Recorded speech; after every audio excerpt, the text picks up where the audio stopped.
ಕನ್ನಡ ವಾಹಿನಿಗೆ ಸ್ವಾಗತ. ಯಾದಗಿರಿ ನಗರದ ಕೋಟಗಾರವಾಡದಲ್ಲಿ ಗಾಳಿ ಮಳೆಯಿಂದ ಕಂಬಗಳು ಮುರಿದು ಬಿದ್ದಿದ್ದು 40 ದಿನಗಳಿಂದ ದಲಿತರ ಓಣಿಗೆ ವಿದ್ಯುತ್ ಇರುವುದಿಲ್ಲ. ವಿದ್ಯುತ್ ಇಲ್ಲದೆ ಪರದಾಡ್ತಾ ಇದ್ದು ವೈರ್ಗಳು ಕೆಳಗಡೆ ಜೋತು ಬಿದ್ದ ಮಕ್ಕಳ ಕೈಗೆ ತಾಗ್ತಾ ಇವೆ. ಇದರಿಂದ ವಿದ್ಯುತ್ ವೆಚ್ಚವಾಗಿ ರಾತ್ರಿ ಸಮಯದಲ್ಲಿ ವಿದ್ಯುತ್ ಇಲ್ಲದೆ ಕ್ರಿಮಿಕೀಟಗಳಿಂದ ಜನ ಡೆಂಗ್ಯೂ ಮಲೇರಿಯಾ ಹರಡ್ತಾ ಇತ್ತು. ಅದೆಷ್ಟೋ ಬಾರಿ ಅಧಿಕಾರಿಗಳಿಗೆ ದೂರು ಸಲ್ಲಿಸಿದ್ರು ಕೂಡ ಇಲ್ಲಿಯ ತನಕ ಕ್ರಮ ಕೈಗೊಂಡಿಲ್ಲ. ನಿಷ್ಕಾಳಜಿತನ ತೋರ್ತಾ ಇತ್ತು. ಈ ರಾಘವೇಂದ್ರ ಸುಮಾರು ವರ್ಷಗಳಿಂದ ಯಾದಗಿರಿಯಲ್ಲಿ ಠಿಕಾಣಿ ಹೂಡಿದ್ದು ಸಾರ್ವಜನಿಕರಿಗೆ ಕುಂದುಕೊರತೆಗಳಿಗೆ ಸ್ಪಂದಿಸುವುದಿಲ್ಲ. ವಿದ್ಯುತ್ ಸಮಸ್ಯೆ ಬಗ್ಗೆ ಕ್ರಮ ಕೈಗೊಳ್ಳುವುದಿಲ್ಲ. ಕುಂಟು ನೆಪ ಹೇಳುತ್ತಾ ಅನೇಕ ಭ್ರಷ್ಟಾಚಾರದಲ್ಲಿ ತೊಡಗಿದ್ದು ಜಿಲ್ಲಾ ಕೇಂದ್ರದಲ್ಲಿ ಬೇಕಾಬಿಟ್ಟಿಯಾಗಿ ವಿದ್ಯುತ್ ತೆಗೆಯುತ್ತಾರೆ. ರೈತರಿಗೆ, ವಿದ್ಯಾರ್ಥಿಗಳಿಗೆ, ಜನರಿಗೆ ಬಹಳ ತೊಂದರೆಯಾಗಿದೆ.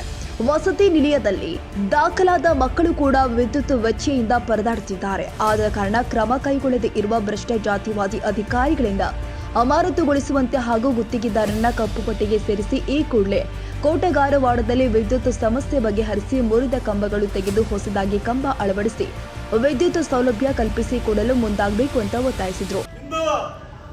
ಕರ್ನಾಟಕ ರಾಜ್ಯ ದಲಿತ ಸಂಘರ್ಷ ಸಮಿತಿ ಜಿಲ್ಲಾ ಸಂಚಾಲಕರಾಗಿರ್ತಕ್ಕಂಥ ಶಿವಪುತ್ರ ಜವಳಿ ಸರ್ ಅವರ ನೇತೃತ್ವದಲ್ಲಿ ಏನು ಯಾದಗಿರಿ ಜಿಲ್ಲೆಯಲ್ಲಿ ವಿದ್ಯುತ್ತಿನ ಬಹಳ ತೊಂದರೆ ಆಗುತ್ತಿದ್ದ ಕಾರಣ ಅವರಿಗೆ ತಿಳಿಸಿದ್ದರಿಂದ ಅವರ ನೇತೃತ್ವದಲ್ಲಿ ಏನು ಜಿಲ್ಲಾಧಿಕಾರಿಗಳ ಕಚೇರಿ ಮುಂದುಗಡೆ ಬೃಹತ್ ಪ್ರಮಾಣದ ಮಟ್ಟಿಗೆ ಈ ಒಂದು ಪ್ರತಿಭಟನಾ ಧರಣಿ ಕಾರ್ಯಕ್ರಮವನ್ನು ಹಮ್ಮಿಕೊಳ್ಳಲಾಗಿದೆ. ಉದ್ದೇಶ ಕೊಟಗಾರವಾಡದಲ್ಲಿ ಸುಮಾರು 1 ತಿಂಗಳ 10 ದಿನ ಹಿಂದುಗಡೆ ಯಾದಗಿರಿ ಜಿಲ್ಲೆಯಲ್ಲಿ ಬೃಹತ್ ಪ್ರಮಾಣದಲ್ಲಿ ಗಾಳಿ ಮಳೆ ಬೀಸಿರುವುದರಿಂದ ಒಂದು ಬಿದ್ದಿರ್ತಕ್ಕಂಥ ಕಂಬಗಳನ್ನು ಇಲ್ಲಿವರೆಗೂ ದುರಸ್ತಿ ಮಾಡದ ಜೆಸ್ಕಾಂ ಅಧಿಕಾರಿಗಳನ್ನ ಅಮಾನತು ಮಾಡಬೇಕನ್ನೋದೇ ನಮ್ಮ ಉದ್ದೇಶವಾಗಿದೆ ಬಂಧುಗಳೇ. ಯಾಕಂದ್ರೆ ಈ ಏನು ಕರ್ನಾಟಕ ರಾಜ್ಯ ದಲಿತ ಸಂಘರ್ಷ ಸಮಿತಿ ನಮಗಾಗಿರ್ತಕ್ಕಂಥದ್ದು ಅಷ್ಟೇ ಅಲ್ಲ, ಇಡೀ ಯಾದಗಿರಿ ಜಿಲ್ಲೆಗಾಗಲಿ ಕರ್ನಾಟಕ ರಾಜ್ಯಕ್ಕಾಗಲಿ ದೇಶಕ್ಕಾಗಲಿ ಯಾವುದೇ ರೀತಿಯಲ್ಲಿ ತೊಂದರೆ ಆಗ್ತಿದ್ದಪ್ಪ ಅಂದ್ರೆ ತಡೆಯತಕ್ಕಂಥ ಕೆಲಸ ಮಾಡ್ತಕ್ಕಂಥದ್ದು ಕರ್ನಾಟಕ ರಾಜ್ಯ ದಲಿತ ಸಂಘರ್ಷ. ಅದೇ ರೀತಿಯಾಗಿ ಇವತ್ತು ಕೊಟಗಾರವಾಡದಲ್ಲಿ 40 ದಿನದಿಂದ ಕಂಬ ಬಾಗಿ ವೈರ್ ಬಿದ್ದು ಜೋತ್ ಬಿದ್ದು ಕೂಡ ಅದ್ರ ಕೆಳಗಡೆನೆ ಮಕ್ಕಳು ಆಟ ಆಡ್ತಿದ್ದಾರೆ, ಅದ್ರ ಕೆಳಗಡೆನೆ ಮಕ್ಕಳು ಊಟ ಮಾಡ್ತಿದ್ದಾರೆ. ಒಂದೇ ಜಾಗದಲ್ಲಿ 3 ಕಂಬಗಳು ಉಳ್ಳಿ ನಿಂತಿವೆ. ಆದ್ರೆ ಈ ಜನರಿಗೆ ಏನಾದ್ರು ತೊಂದರೆ ಆಗ್ತದಪ್ಪ ಅಂತಕ್ಕಂಥ ನಿಷ್ಕಾಳಜಿನೇ ವಹಿಸಿ ಈ ಒಂದು ಅಧಿಕಾರಿಗಳು ತಮ್ಮ ಮಟ್ಟಿಗೆ ತಾವೇನೆ ಕೇರ್ ಮಾಡದೇನೆ ಯಾವುದೋ ರೀತಿಯಲ್ಲಿ ತಮ್ಮ ಇದು ಮುಲಾಜಿನಲ್ಲಿ ಕೆಲಸ ಮಾಡ್ತಿದ್ದಾರೆ ಬಂಧುಗಳು. ಹಿಂಗಾಗಿ ತರಾತುರಿಯಲ್ಲಿ ನಮ್ಮ ಜಿಲ್ಲಾ ಸಂಚಾಲಕರಿಗೆ ನಮ್ಮ ಶಿವಲಿಂಗ ಅಸ್ನಾಪುರ ಸರ್ ಅವರಿಗೆ ಗಮನಕ್ಕೆ ಬಂದಿವಿ. ತಂದ ತಕ್ಷಣ ಅವ್ರು ಹೇಳಿದ್ರು, ಇಲ್ಲ ಇದೊಂದು ಯಾದಗಿರಿ ಜಿಲ್ಲಾಧಿಕಾರಿಗಳ ಮುಂಭಾಗ ಒಂದು ಪ್ರತಿಭಟನೆ ಹಮ್ಮಿಕೊಳ್ಳೋಣ. ಒಂದು ಪ್ರತಿಭಟನೆ ಮುಖಾಂತರ ಕಲಬುರಗಿಯಲ್ಲಿರ್ತಕ್ಕಂಥ ವ್ಯವಸ್ಥಾಪಕ ನಿರ್ದೇಶಕರಿಗೆ ಒಂದು ಮನವಿ ಕಳಿಸೋಣ. ಆ ಒಂದು ಮನವಿ ಮುಖಾಂತರ ಅವರನ್ನ ಅಮಾನತುಗೊಳಿಸಂತ ಒಂದು ಕಾರ್ಯಕ್ರಮ ರೂಪಿಸೋಣ ಅಂತ ಹೇಳಿ ಒಂದು ಪ್ರತಿಭಟನೆ ಕಾರ್ಯಕ್ರಮ ಹಮ್ಮಿಕೊಂಡಿದ್ದೇವೆ ಬಂಧುಗಳು. ಹೀಗಾಗಿ ಏನು ಹೆಚ್ಚಿಗೆ ಹೇಳ್ತಕ್ಕಂಥ ಏನು ವಿಷಯ ಇಲ್ಲ. ಯಾದಗಿರಿ ಜಿಲ್ಲೆಯಲ್ಲಿ ಒಂದು ಜಿರಾಕ್ಸ್ ಮಾಡಕ್ ಬಂದು ಸರ್ ಕರೆಂಟ್ ಇಲ್ಲ ಅಂತ ಹೇಳ್ತಾರೆ ಬಂಧುಗಳು. ಯಾದಗಿರಿ ಜಿಲ್ಲೆಯಲ್ಲಿ ಮಕ್ಕಳು ಕಾಲೇಜಿಗೆ ಬರ್ತಕ್ಕಂಥ ಮಕ್ಕಳ ಹತ್ರ ಸ್ನಾನ ಮಾಡಿದ್ರೆ ಏನ್ರಿ ಇದು ಕರೆಂಟ್ ಇಲ್ಲ, ನೀರ್ ಮ್ಯಾಗ ಇಲ್ಲ ಅಂತ. ಇಂಥ ಪರಿಸ್ಥಿತಿಯಲ್ಲಿ ಯಾದಗಿರಿ ಜಿಲ್ಲೆನೋ ಅಥವಾ ಒಂದು ಯಾದಗಿರಿ ಜಿಲ್ಲೆಗೆ ಗ್ರಾಮನೋ ಏನ್ ಮಾಡ್ತಿದ್ರು ಅಧಿಕಾರಿಗಳು?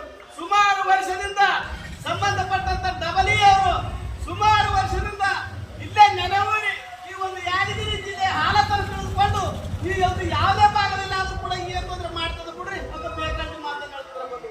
ಮೊನ್ನೆ ನಾನು ಕೆಲವು ಸಲ ಸುಮಾರು 3 ಸಲ ಫೋನ್ ಮಾಡಿದ್ದೇನೆ ಅವ್ರಿಗೆ. ಸರ್, ಈ ರೀತಿ ಆಗಿದೆ, ದಲಿತ ಕೇರಿಯಲ್ಲಿ ಇಂತಿಂತ ಘಟನೆಗಳು ಆಗ್ತಿದ್ದೇವೆ, ಲೈಟ್ ಇಲ್ಲ, ಬಹಳ ಹುಳ ಹುಟ್ಟಿದೆ, ಗುಡ್ಡದ ಸರಿಸಿ ಮನೆಗಳಿದಾವ, ಇದ್ರ ಬಗ್ಗೆ ಸ್ವಲ್ಪ ಎಚ್ಚೆತ್ತುಕೊಂಡು ಸ್ವಲ್ಪ ನೀವೇ ಸ್ವಲ್ಪ ಗುಡ್ಡದವ್ರಿಗೆ ಮಾತಾಡ್ರಿ. ನೀವು ಟೆಂಡ್ರೆ ನಮಗ್ ಕೊಟ್ಟಿರು ಅವ್ರಿಗೆ ಕೊಟ್ಟರು, ಏನಿದೆ ನೀವು ಹೇಳ್ತಕ್ಕಂಥ ಮಾತು? ಇದ್ರ ಬಗ್ಗೆ ನಿಮ್ಗೆ ನಾಚಿಕೆ ಬರಲ್ಲ ಹೇಳಕ್ಕೆ? ನೀವು ಟೆಂಡರ್ ಯಾರಿಗೆ ಕೊಟ್ರಿ ಅವ್ರಿಗೆ ನೀವು ಫೋನ್ ಮಾಡಿ ಕೆಲಸ ಮಾಡ್ತಾ ಇಲ್ಲ, ಇಲ್ಲಾಂದ್ರೆ ನೀವು ಟೆಂಡರ್ ಕ್ಯಾನ್ಸಲ್ ಮಾಡಲೆ ಅಂತಕ್ಕಂಥ ಮಾತು ಹೇಳ್ಬೇಕಾಗಿತ್ತು. ಅಂತದ್ ಮುಟ್ಟಿಗೆ ಎಸ್ ಐಗೆ ಹೇಳ್ರಿ, ಗುಡ್ಡದಾರಿಗೆ ಹೇಳ್ರಿ, ಎಡವಲಿಗೆ ಹೇಳ್ರಿ ಅಂತ ಹೇಳಿಕೆತ್ತು ಆದ್ರ ಉಡಾಕ ಮಾತಾಡಿದ್ರ ನೀವು ಯಾರು ಈ ಒಂದು ನೌಕರಿಯನ್ನು ಸ್ವೀಕರಿಸ್ತಿದ್ರಿ? ಯಾವ ಮಟ್ಟದಲ್ಲಿ ಒಂದು ಅಧಿಕಾರದಲ್ಲಿ ಇದ್ದೀರಿ? ನಿಮ್ ಕೈ ಮೇಂಟೈನ್ ಮಾಡೋದಾಗುತ್ತಲ್ಲ ಅಂದ್ರೆ ಆಟೋಮೆಟಿಕ್ ನಾವು ಹೇಳೋದನ್ನು ನೀವು ರಾಜೀನಾಮೆ ಕೊಟ್ಟು ಹೋಗ್ಬೇಕು ಬಂಧುಗಳು. ಅಂತ ಒಂದು ಪರಿಸ್ಥಿತಿಯನ್ನ ಯಾದಗಿರಿ ಜಿಲ್ಲೆಗೆ ಬಂದಾಗ ಅಂತ ಪರಿಸ್ಥಿತಿಯಲ್ಲಿ ಯಾದಗಿರಿ ಜಿಲ್ಲೆಯಲ್ಲಿ ಇರ್ತಕ್ಕಂಥ ಡಬಲ್ ಇ ಅವರಾಗ್ಲಿ, ಎ ಅವರಾಗ್ಲಿ, AWE ಅವರಾಗ್ಲಿ ಇವರು ಅಧಿಕಾರದಲ್ಲಿ ಇರ್ಕೊಡುದು ಅವರ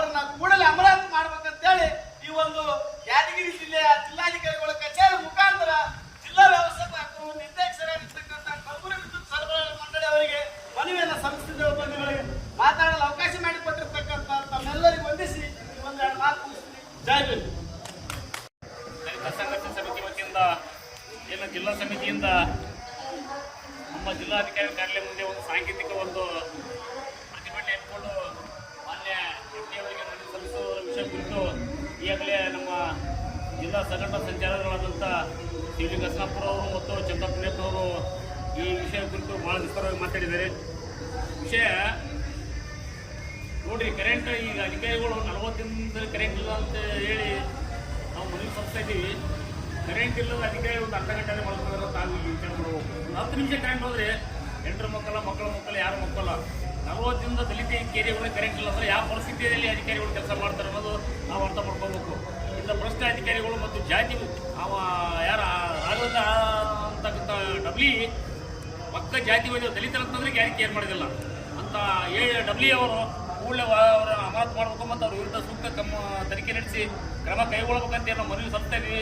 ಕೂಡಲೇ ಆಗಿ ಮತ್ತು ನಮ್ಮ ಕುಟುಂಬವಾಡ ದಲಿತರ ಏರಿಯಾ ತಕ್ಷಣ ಕರೆಂಟ್ ಕಂಬ ದುರಸ್ತಿ ಮಾಡದೆ ಹೋದರೆ ಮುಂದೆ ಒಂದು ದೊಡ್ಡ ಮಟ್ಟದಲ್ಲಿ ನಾವು ಪ್ರತಿಭಟನೆ ಮಾಡಬೇಕಂತ ಹೇಳುತ್ತಾ ಇದೇ ಸಂದರ್ಭದಲ್ಲಿ ಶಿವಪುತ್ರ ಜವಳಿ ಜಿಲ್ಲಾ ಸಂಚಾಲಕರು ಚಂದಪ್ಪ ಮುನಿಯಪ್ಪನವರ್, ತಜನ್ಮುಲ್ ಹುಸೇನ್, ರಾಷ್ಟ್ರೀಯ ಸತ್ಯವಾದಿ ಹ್ಯೂಮನ್ ರೈಟ್ಸ್ ರಾಜ್ಯಾಧ್ಯಕ್ಷರು ಶಿವಲಿಂಗ ಹಾಸನಪುರ್, ಇನ್ನೂ ಅನೇಕ ಸಂಘಟನೆ ಕಾರ್ಯಕರ್ತರು ಹಾಜರಿದ್ದರು.